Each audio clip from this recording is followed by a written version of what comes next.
नमस्कार, सत श्री अकाल, आदाब। मेरा नाम मनदीप पुनिया है और आप देख रहे हैं गांव सवेरा।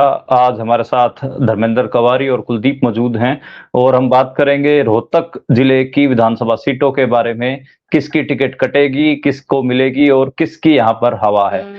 कुछ ही दिन रह गए हैं हरियाणा।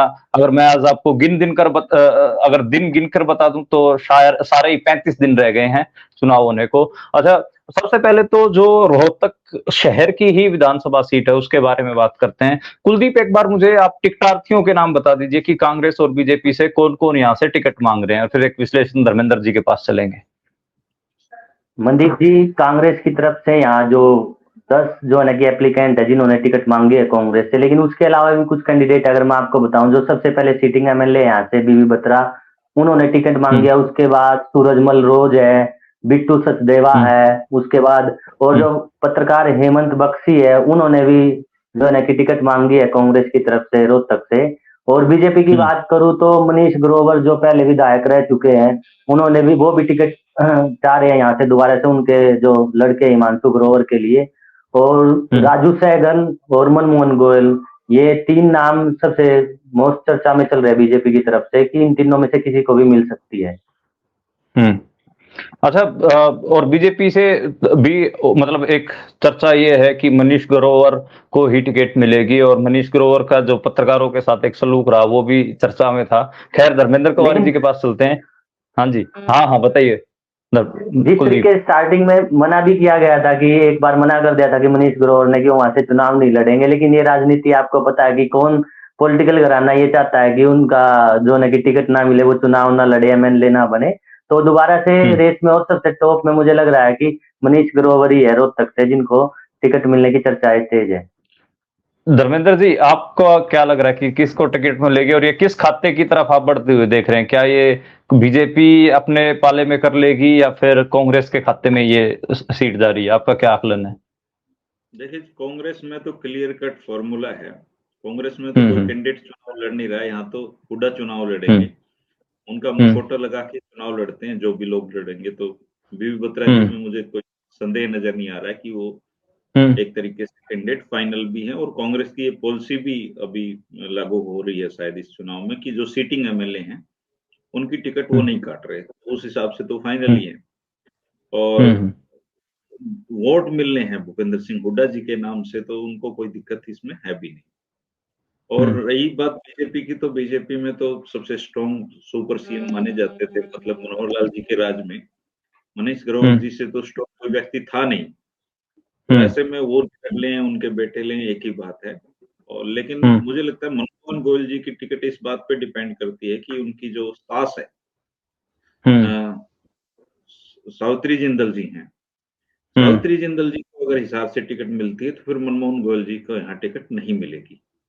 तो और दूसरा, तो ग्रोवर जी अगर हम्म। मान लो खुद ही मैदान छोड़ दें अलग बात है, नहीं तो मुझे नहीं लगता मनीष ग्रोवर जी या उनके बेटे चुनाव लड़ना चाहें तो कोई उनकी टिकट काट देगा। आज के दिन हम्म। पॉसिबल नहीं होती, तो ये ऑलमोस्ट फाइनल से कैंडिडेट हैं रोहतक में। हम्म। हम्म। अगली सीट किलोई, किलोई से भी अकेली ऐसी सीट जहां से सिर्फ एक ही नाम था। कांग्रेस के जब टिकटार्थियों की लिस्ट गई तो भूपेंद्र सिंह हुड्डा। इवन अब मैं तो हंसकर हैरान था कि जो कांग्रेस के प्रदेश अध्यक्ष हैं तो उदयभान जी, उनके दो नाम जो है वहाँ। सीट थी, हाँ वहां पर दो नाम थे, लेकिन भूपेंद्र हुड्डा इकलौते ऐसे यहाँ से कैंडिडेट उम्मीदवार के तौर पर उन्होंने अपना नाम डाल रखा था।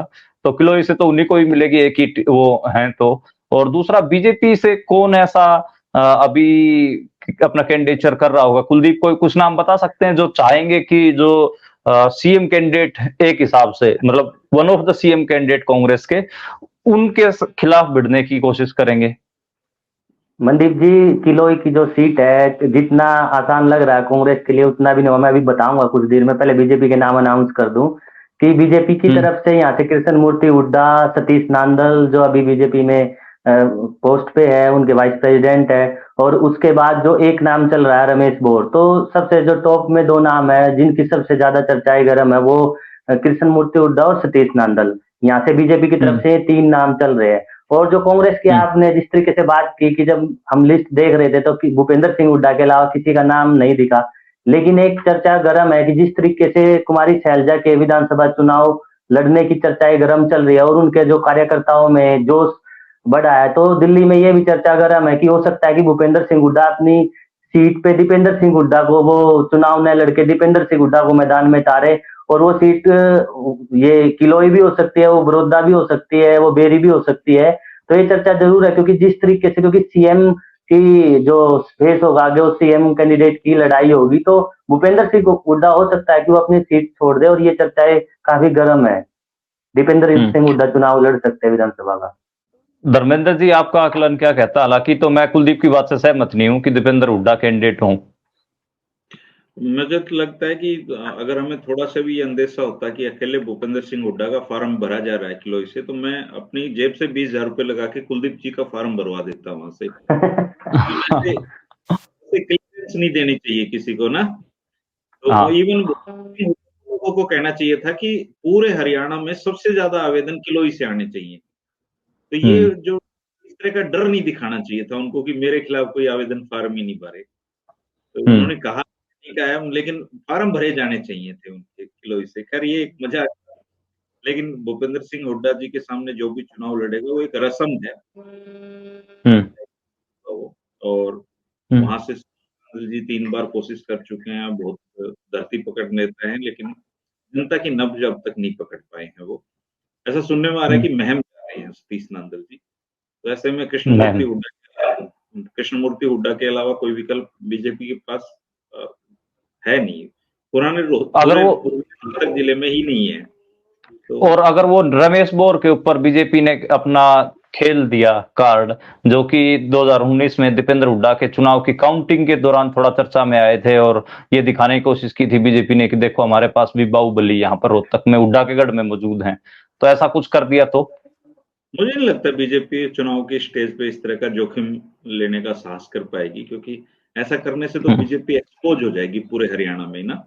लॉ एंड ऑर्डर हम्म। की समस्या पे तो उनकी सरकार, मतलब हम हमेशा ही अ, हम्म। संदेह के घेरे में रही है, लोग सवाल उठाते रहे हैं। तो जिसमें थोड़ी सी भी बुद्धि है, पता नहीं कई बार आदमी की बुद्धि हम्म। खराब हो जाती है। अगर ऐसा होगा तो वो कर सकते हैं ऐसा, पर थोड़ा हम्म। सा भी अगर मतलब ठीक ठाक लोग हैं तो इस तरह की एलिमेंट से बचना चाहिए सबको ही। तो हम्म। कृष्णमूर्ति हुड्डा ठीक है, उनको एक ऐसा आदमी चाहिए जो हुड्डा साहब हम्म। के ऊपर पर्सनल कमेंट करता रहे और सुर्खियां बटोरता रहे। तो कृष्णमूर्ति जी के अलावा तो कौन बेहतर विकल्प हो सकता है? कृष्णमूर्ति जी, अगर नांदल जी ने नहीं लड़ा तो कृष्णमूर्ति लगभग फाइनल कैंडिडेट हैं बीजेपी के। हम्म। महम महम एक ऐसी सीट जहां पर पिछली बार एक निर्दलीय कैंडिडेट ने अपनी दावेदारी जताई और वो जीते, और बीजेपी से टिकट चाह रहे थे लेकिन मिले नहीं। बहुत बाबाओं को लेकर भी दिल्ली पहुंचे थे वो, लेकिन बात बनी नहीं। और ऐसे ही बलराज कुंडू का नाम है, अब उन्होंने नई पार्टी भी बनाई है और अपने जो वाइफ है उनको भी जुलाना से लड़ाने की तैयारी चल रही है। और पार्टी देखना होगा कि कहाँ कहाँ चुनाव लड़ती है, और उनसे आरएसएस से उनके जो संबंध हैं वो भी जग जाहिर रहे हैं हालांकि बलराज कुंडू के।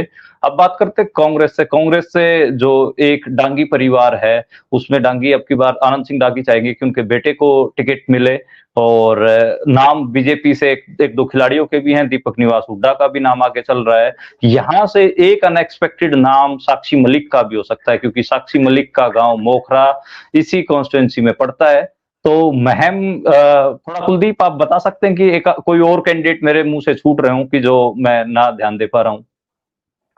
नहीं, आपने बिल्कुल ठीक कहा कि जो नाम लिया दांगी फैमिली से कांग्रेस चाहेगी, अभी तक वही रेस में सबसे ज्यादा, कि उन्हीं को बलराम दांगी जो उनके लड़के हैं। और वैसे तो हम्म। कांग्रेस की तरफ से यहाँ से 28 लोगों ने टिकटें मांगी है, लेकिन हम्म। जैसा कि हमें पता ही है कि आनंद सिंह दांगी अपने लड़के को टिकट दिलवाना चाहते हैं, बलराम दांगी। वैसे अजमेर सिंह ने भी, या फिर हम देखे कि कुलदीप सिंह अलावत ने, ऐसे बहुत सारे लोगों ने मैम से जो है कि टिकट मांगे है कांग्रेस के लिए। और बीजेपी की तरफ से चाहे वो शमशेर खरकड़ा जो है, उनकी वजह तो वो खुद लड़ेंगे या उनकी फैमिली से कोई ना कोई चुनाव उनको टिकट मिलेगी। और तीसरा जो आपने बताई हरियाणा जनसेवक पार्टी जो है बलराज कुंडू की, वो दोबारा से मैम से उन्होंने अनाउंसमेंट कर ही दी है कि हम्म। वो चुनाव लड़ेंगे। अच्छा, धर्मेंद्र कुंवारी जी, आप तो मतलब एक हिसाब से अपने बिल्कुल जवानी से मैम हल्के को देख रहे हो, बड़ा अनएक्सपेक्टेड हल्का है। मतलब अच्छों अच्छों की मरोड़ निकाल दी, अच्छों अच्छों की मरोड़ निकाल दी, कैसा मेरा भाव आप भी समझ गए होंगे कि मैम कांड जो कि काफी फेमस रहा, उसमें चौटाला परिवार को बहुत बड़ा सेटबैक लगा था। और पिछली बार का चुनाव भी अनएक्सपेक्टेड ही था कि कांग्रेस वहां से नहीं जीत पाई। तो क्या लग रहा है कि जो ये मैम है, ये मैम क्या गुल खिलाएगी? देखिए, मैम का जो फिलहाल जो सिनेरियो बना हुआ है, एक कैंडिडेट लगभग फाइनल है वहां पे, और उनका नाम है बलराज कुंडू जी। पहले वो हम्म। निर्दलीय जीते थे और इस बार अपनी पार्टी से वो कैंडिडेट के रूप में उतरेंगे। और हम्म। तमाम उनकी विरोध और आलोचनाओं के बावजूद आप इस बात को इनकार नहीं कर सकते कि वो बहुत लोकप्रिय आदमी है अपने हलके में। और हम्म। वो तमाम जो चीजें वो काम कर रहा है, वो लोग नहीं कर पाए जो सत्ता में बने रहने के बावजूद जिनसे लोग उम्मीद कर हम्म। सकते हैं। इवन बलराज हम्म। कुंडू जी का उदाहरण देख के तो लोग बलराज कुंडू जैसे बहुत सारे सपने लोग देखने लगे। हरियाणा हम्म। प्रदेश में 10-12 जगह ऐसी हैं जहाँ लोग बलराज कुंडू का मॉडल फॉलो करके विधायक बनना चाहते हैं।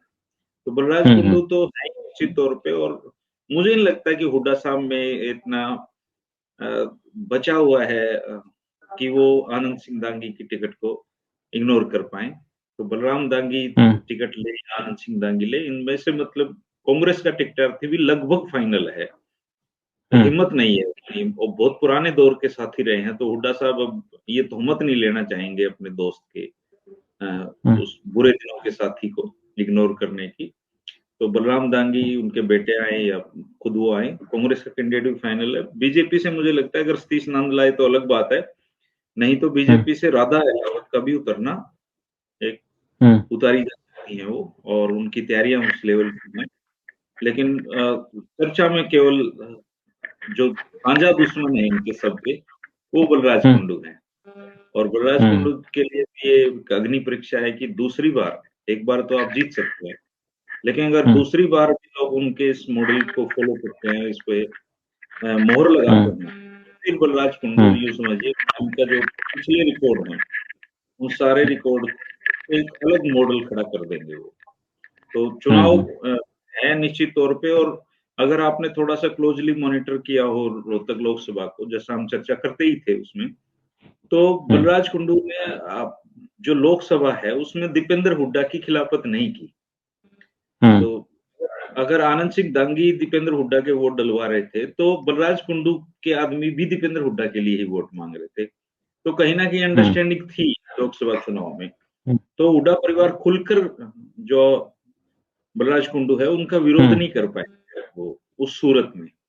कर सकते हैं सांकेतिक, लेकिन उतना जितना हमले बोलने चाहिए थे, उस हमले बोलने की पोज़ीशन में नहीं है, क्योंकि अगर सीरियसली हम्म। बलराज कुंडू अगर उनकी खिलाफत करते चुनाव में, तो हम्म। महम हल्के से इतना मार्जिन नहीं मिलना था उनको। तो वो हम्म। अंडरस्टैंडिंग कहीं दिखती है और इसका फ़ायदा बलराज कुंडू को मिलेगा इस चुनाव। हम्म। अच्छा, अगली सीट की अगर हम बात करें तो वो कलानौर पड़ती है, और कलानौर से सिटिंग कांग्रेस की ही विधायक हैं शकुंतला खट्टक, उनके नाम काटे जाने की बात आ रही है। तो एक बार टिकटार्थियों की कुलदीप, आप कुछ लिस्ट बता सकते हैं कि कांग्रेस से कौन टिकट मांग रहा है और बीजेपी से कौन टिकट मांग रहा है? कांग्रेस से ऑफिशियली जिन्होंने फॉर्म भरे हैं 55 लोग हैं, मुझे लग रहा है कि सबसे ज्यादा इसी पे है। और हरियाणा में एक बात रही है कि जो रिजर्व्ड सीट रही है सबसे ज्यादा एप्लीकेशन वहीं आए हैं, मतलब जिन्होंने हम्म। टिकट मांगी है। तो कांग्रेस की तरफ हम्म। से जैसे लगा रहे कि शकुंतला खट्टक जो सिटिंग एमएलए है उनकी टिकट लगभग लोग मान ही रहे हैं, लेकिन मनोज बागड़ी है वो भी रेस में है, या फिर हम सतीश कुमार बंधु है एक वहाँ, वो भी इस रेस में है। और एक और नाम है, शायद वो इतना नाम चर्चा में नहीं है, लेकिन एक फकीर चंद है, उन्होंने भी यहाँ से फॉर्म भरा है। तो 55 लोग है। अगर हम बीजेपी की बात करें तो बीजेपी अब की बार यहाँ एक्सपेरिमेंट करना चाह रही है, जो मुझे लग रहा है। तो एक राम अवतार कोई महिला वाल्मीकि, भी है कांग्रेस के टिकटार्थियों में? कांग्रेस अ, के टिकटार्थियों में महिला भी हैं? हाँ जी, हाँ जी, अच्छा, सुमित्रा अच्छा। राठी है सर एक, सुमित्रा राठी हुँ, है, सनीला खासा हम्म। है सर एक, वीना रानी है, हम्म। मंजू रानी है। हम्म। और हम्म। ये सर कुछ महिलाएं हैं जिन्होंने कांग्रेस की तरफ से टिकट मांगी है। हुँ, और जो मैं बीजेपी की बताऊं, बीजेपी की तरफ से राम अवतार वाल्मीकि जी, और उसके बाद अगर हम बात करें अमरजीत सोलंकी है जो वीआरएस ली थी, जिन्होंने एक्स एचसीएस से वीआरएस लेकर रिटायर्ड हुए, उनका भी नाम काफी चर्चा में है। रेनू डाबला है, और कई बहुत भी पहले भी जैसे अशोक तंवर ने भी यहाँ से टिकटें मांगी है कि मुझे, क्योंकि उनका झज्जर में चिमनी और गांव पड़ता, तो वो कलानौर क्योंकि रिजर्व सीट है तो उन्होंने मांगी, लेकिन कभी मिली नहीं उनको यहाँ से टिकट। तो क्या पता बीजेपी जो है ना कि अशोक तंवर को भी दे दे टिकट। और सुनीता दुग्गल भी जो है ना कि बहुत बार मांगते हैं कि यहाँ से टिकट मिलनी चाहिए। तो ये कुछ नाम है बीजेपी के, लेकिन इनमें जो सबसे चर्चा में दो नाम है वो राम अवतार वाल्मीकि और अमरजीत सोलंकी है बीजेपी की तरफ से। धर्मेंद्र जी, क्या कहता है आपका विश्लेषण की टिकट किनको जाएगी और क्या लग रहा है किस खाते में जाएगी ये सीट? देखिए, अगर इस फॉर्मूले में कोई बदलाव हुआ है कि सीटिंग एमएलए को टिकट काटी जा सकती है, तो शकुंतला खट्टक की टिकट फिर कट सकती है। हालांकि इसकी गुंजाइश कम लगती है। शकुंतला खट्टक विधायक इसलिए नहीं है कि वो बहुत लोकप्रिय, जन लोकप्रिय नेता हैं। शकुंतला खट्टक जी विधायक केवल इसलिए हैं क्योंकि भूपेंद्र सिंह हुड्डा जी जब भी विधानसभा में बोलते हैं तो शकुंतला खट्टक जी उस पर खूब जोर से हंसती हैं। मतलब मुझे लगता है कि एक लाफिंग जो कैरेक्टर है वो विधानसभा में एक हुड्डा साहब रखना चाहेंगे अपना, कि हुड्डा साहब कुछ भी बोले उस पर और कोई हंसे ना हंसे, शकुंतला जी को हंसी जरूर आती है। इसके अलावा कोई बड़ा कंट्रीब्यूशन उनका राजनीति में नहीं है। और ये कलानौर हल्के का दुर्भाग्य कि अब लंबे लंबे दौर तक नेता चलते हैं। जैसे एक दौर में लोग कहते थे कलानौर तो करतारी का, ऐसा भी कहा जाता है इस यहाँ पे। और अब कलानौर शकुंतला खट्टक का हो ही चुका है, 3 बार वो यहाँ से जीती हैं। लेकिन ये जो हल्का है ये थोड़ा सा अच्छा विधायक डिजर्व करता है अगर कांग्रेस थोड़ी हिम्मत जुटाए तो, क्योंकि वोट तो कांग्रेस के नाम पे मिलने हैं, हुड्डा के नाम पे मिलने हैं। तो बेहतर होगा शकुंतला जी को आराम दिया जाए और एक अच्छा कैंडिडेट यहाँ पे कांग्रेस को देना चाहिए। क्योंकि जिस तरह की मुखालफत शकुंतला खट्टक की हो रही है, कहीं पिछली बार जो रोहतक में काम नहीं हुआ था कि 14 में रोहतक से भी भूपेंद्र हुड्डा का कैंडिडेट हार गए थे, तो कहीं इस बार सारी जगह सीट आ जाए लेकिन कलानौर कब तक डूब जाए इनका, इस तरह का माहौल है कलानौर में इस बार। तो ऐसी सूरत में अगर शकुंतला खट्टक की टिकट कटेगी तो मुझे लगता है कि कोई महिला ही पे ही दाव खेला जाएगा, कोई महिला ही उतारी जा सकती है। ये जो नाम पढ़ रहे थे, कोई नगर निगम के चुनाव में कोई जीती हुई महिला है, उनका सुनने में आ रहा है, मुझे जहां तक मेरी सूचनाएं हैं कि उनके ऊपर विचार हो रहा है। महिला की रिप्लेसमेंट में कोई महिला ही आएंगी। और रही बीजेपी की बात, तो मुझे लगता है कि खट्टर साहब ने अमरजीत जी को एक रणनीति के तहत यहाँ पे भेजा था, वो काम कर रहे हैं। और बीजेपी से वो कैंडिडेट अमरजीत सोलंकी जी का होना काफी हद तक मतलब जेन्युइन सी बात मुझे लग रही है। और चुनाव यहाँ पे कैंडिडेट के नाम पे नहीं हो रहे हैं, एक्चुअली चुनाव भूपेंद्र सिंह हुड्डा के नाम पे ही होंगे। तो जो भी कैंडिडेट होगा, कांग्रेस यहाँ पे अपर हैंड हमेशा रहेगी, दिखाई देगी। तो मैं भी आने वाले समय में क्लियर हो जाए चीजें, तो बीजेपी का टिकटार्थी अमरजीत जी की ज्यादा संभव। जी जी, शुक्रिया धर्मेंद्र जी। और एक हिसाब से अगर हम बात करें इन 4 सीटों की, तो 4 सीटों पे एक मोटा मोटा विश्लेषण जो हमारा कह रहा है उसमें तो संभावना नजर आ रही है कि इन 4 सीटों पे कांग्रेस की एज एक हल्की सी दिखती है।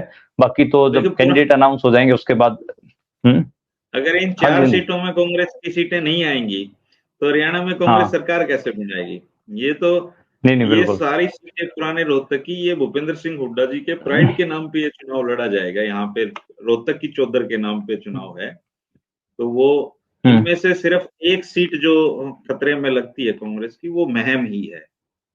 बाकी तो कोई दिक्कत नहीं लगती। 3 सीटें क्लियरली मतलब कांग्रेस यहाँ पे काफी ठीक ठाक पोजीशन पे दिखाई देती है। महम में जरूर एक इनके सामने बलराज कुंडू नाम की बड़ी चुनौती हमेशा मौजूद रहेगी। जी जी, शुक्रिया धर्मेंद्र जी और कुलदीप जी। दोबारा फिर जुड़ेंगे किसी नए मुद्दे के साथ और कोशिश करेंगे कि एक एग्जिट पोल हम हरियाणा का आने वाले 1 सप्ताह तक तैयार कर दें, क्योंकि हम ग्राउंड पे भी। हाँ, तो ये आपसे रिक्वेस्ट करूंगा कि आप घुमक्कड़ पत्रकार हैं, तो आप घूमने निकलिए अब। नहीं, मैं घूमने निकला हुआ हूँ धर्मेंद्र जी। अभी भी मैं थोड़ा एक कमरा घुमा के दिखा दूंगा तो आप एकदम चौंक जाओगे कि कहाँ बैठे हो भाई। तो मैं इस टाइम पे सोनीपत में बैठा हूँ, तो मैं मतलब एक हिसाब से अपनी यात्रा पे निकला हुआ हूँ। और कुछ वीडियो जब मैं डालना भी शुरू कर दूंगा, थोड़ा मेरे साथ दिक्कत ये आ रही कि रिसोर्सेज की थोड़ी दिक्कत है, तो इस वजह से मैं कोई कैमरामैन इस किस्म से रख नहीं पा रहा हूँ। लेकिन कुछ यूट्यूब से कुछ इधर उधर से पैसे आएंगे तो मैं एक कैमरामैन रख के अब वीडियो डालना शुरू कर दूंगा, कोई ऐसी बात नहीं है। अब की बार कोशिश करूंगा मेरी गाड़ी टायर ना चोरी हो, क्योंकि पिछली बार नुकसान ज्यादा हो गया था। चलो, बहुत ठीक है शुभकामनाएं। धर्मेंद्र भाई जी। जी शुक्रिया शुक्रिया। Okay okay.